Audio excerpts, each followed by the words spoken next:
Howdy everyone, welcome back to the 2024 Stash Builder collaboration. As always, if you don't need this kind of card, feel free to make whatever you do this month.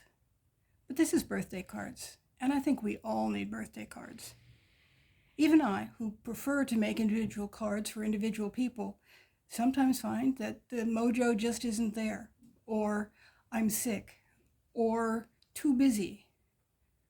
And occasionally, one of my family members will need a card on like 10 minutes notice. So it's always a good idea to have at least one or two.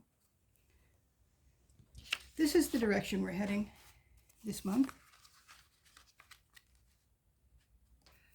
I think it looks like woodcuts, and it's rapidly becoming one of my very favorite styles for stash building because it looks nice, but it's so easy.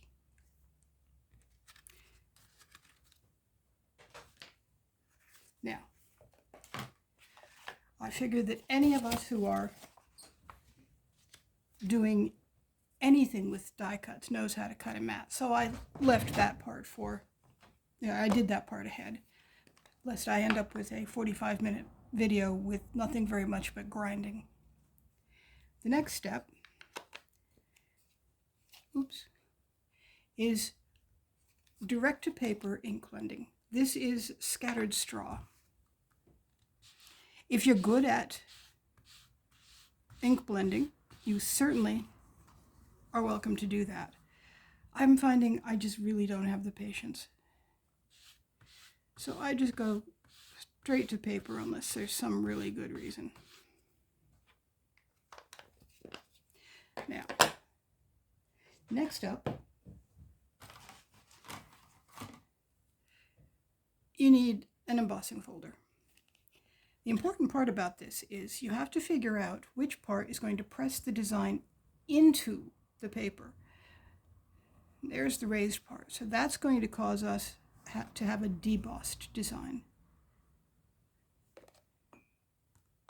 So we put the colored side against the debossing side and then slide it around because, of course, I'm me and I can't have the whole thing. I've got to do it my way. Okay, that's what we've got. Put it on my embossing sandwich and put it through.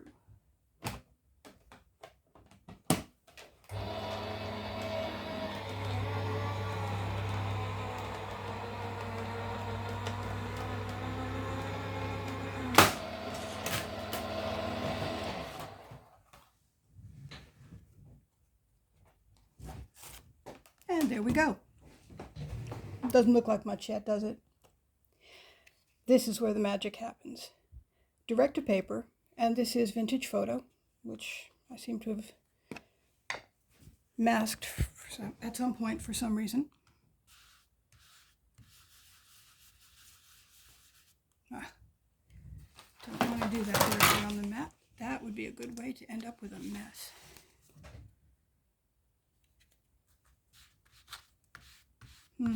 Can you tell what my favorite color is? Not much here, but we'll keep going. It works eventually. If you have a juicy pad, of course, it'll be much faster. I'm still working on that family history book for my grandson. And I've been studying genealogy, my family history, for, probably 40 years now. But it's funny, in trying to write the stories for my grandson, I'm noticing things I never saw before. For instance, my grandfather's grandmother, at the age of 30, answered the census saying she had had 15 pregnancies and 3 living children. That's really funny because that's exactly my experience. In my lifetime, I've had 16 pregnancies. I have 3 living children. She went on to have more children, but of course, she was a Catholic in the 1800s. It happens that way. There we go. And we'll let that dry a little bit. And we'll get out a card base. Yes, that's the cards.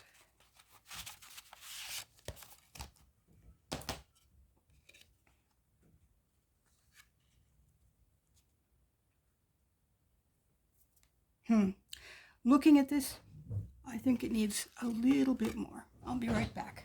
I'm not going far, I just didn't know I was going to need this.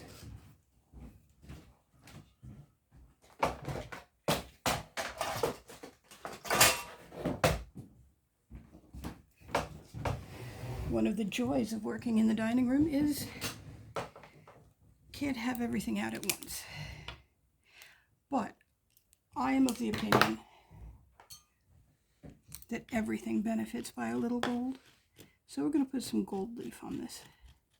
Anyway, and I noticed that my grandfather, who did not have an easy time of farming at all, and his brother did considerably better. But it wasn't until writing the story down that I realized that my poor grandfather lost his father, his mentor, his apprenticeship at the age of 15.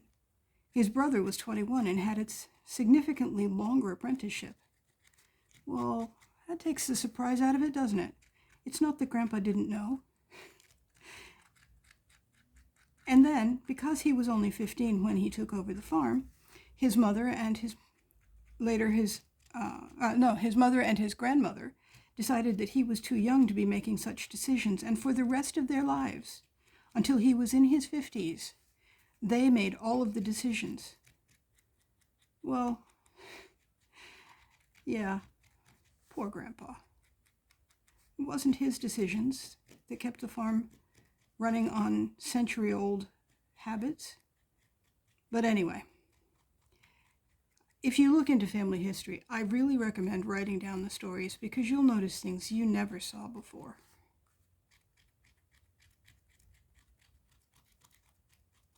We've reached the point now where I'm writing about things where there's not very much information around. For one thing, I am largely Irish, and I don't know very much at all about searching back in Ireland. Anyway, there we go. Gold leaf. Now, if I can figure out where I put the lid so I don't dry this out, I can get back to work. There it is. Okay.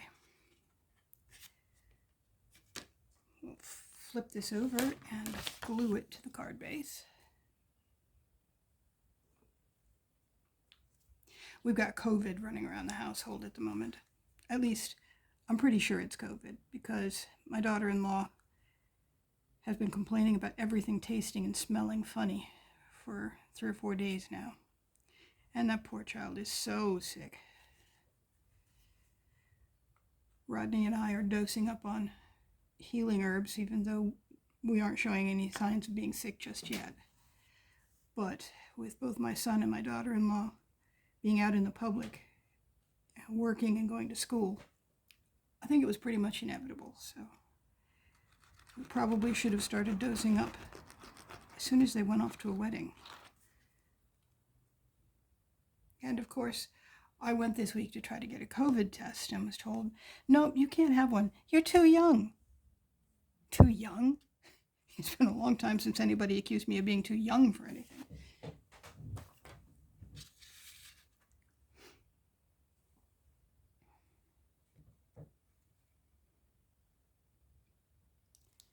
Anyway, so if this is indeed COVID, then I'm going to be 6 months before I can get another immunization. But I suppose that's not a catastrophe. I'm getting my immunization from the real thing.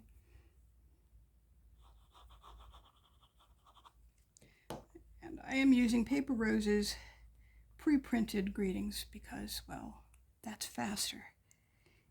And it never double stamps or something. And there we go. How long did that take? Maybe 10 minutes to create a stash-worthy birthday card. Have a good month, everybody. I still hope to be back making those tags that Wandering Dreamer demonstrated. But it takes me so long to get started that, well, it's possible that it will be another month. But I'm going to try. Have a good month, everybody.